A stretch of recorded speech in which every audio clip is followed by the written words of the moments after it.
Good day, Barbadians, and to the listening public. I am Kemar Stuart, and as requested, I'm here to give an opinion on the appointment of Dr. Kevin Greenidge as the governor of the Central Bank of Barbados.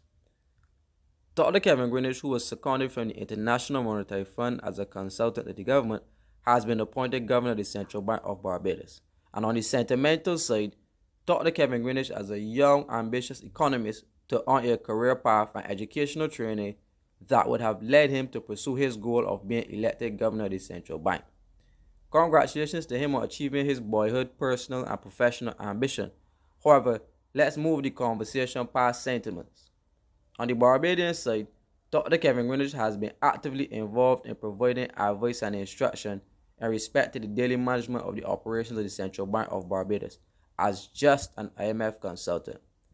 The freedom of the central bank to pursue its independent agenda has come under scrutiny from the International Monetary Fund as a need to be more fiscally responsible and free from government's budget cycle. Barbados' government faces a shortfall in finances. It will not have the use of the central bank's facilities to bail the government out. Dr. Greenidge's hallmark will be his role in operating under a new central bank law aimed at cutting the tentacles of the Minister of Finance, cutting his or her power to hire and fire the governor, and allowing the bank to operate on a purely fiscal nature. The Central Bank of Barbados saw some changes under the IMF BERT plan in respect to the Central Bank of Barbados Act 2020, which limits the printing of money and additional government guarantees to central government operations.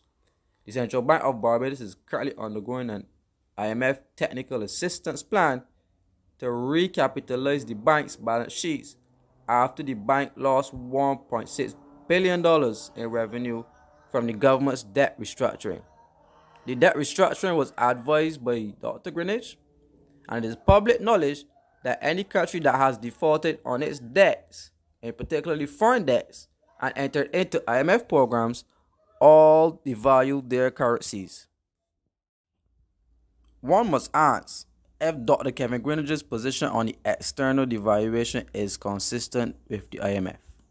While speaking to Lisa Lard on CBC TV, Dr. Kevin Greenidge said that in IMF negotiations, the external devaluation of the Barbados dollar is always on the table. Barbados' foreign debt ratio has increased from 26% in 2018 to 46% in 2023, and a current account deficit or loss of $1 billion per year in foreign income for 2 consecutive years. And with our foreign income earners dwindling, what will Barbados do to unlock streams of foreign income? The IMF officials hold a view that the 2-to-1 currency peg needs to be softened or devalued in order for Barbados to attract substantial foreign direct investment/income. The strategic strength of the Barbados dollar has been eroded by a lack of growth in the local economy and increases in foreign debt and an inability of the Barbados market to generate safe returns and increases in foreign income. The debt restructuring and the debt default has impacted on the locally foreign-owned banking system with losses which has destroyed confidence with investors.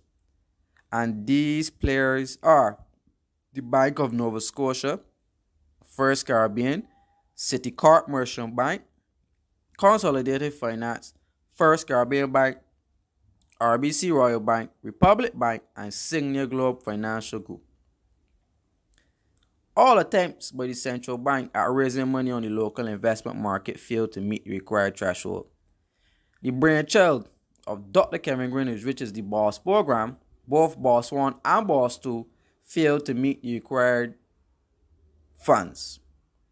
Barbados also continues to be barred from international capital markets because of the decision to default on foreign debt to the tune of $980 million. The changing of the Canadian exempt surplus arrangement to countries with a weaker peg and less taxes continues to impact foreign income in Barbados. As Dr. Greenidge takes on the job of governor, state-owned enterprise and pension reform still looms. These 2 big-ticket items will see cuts across all social programs of government, as external debt continues to rise with further drawdowns from the International Monetary Fund. Some things are more evident than some, as Barbados cannot maintain the current levels of reserves without further borrowing, as it is extraordinary for a country the size of Barbados to maintain the levels in borrowing of foreign reserves without a trade surplus policy in order to earn foreign exchange to pay debt and interest to the IMF and other creditors. The debt trap has kicked in.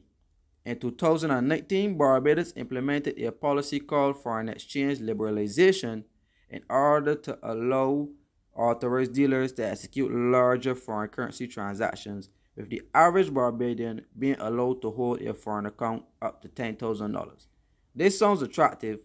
However, foreign account liberalization in small economies with indigenous currencies all tend to devalue their currencies in order to attract U.S. investment. For example, the Mexican peso.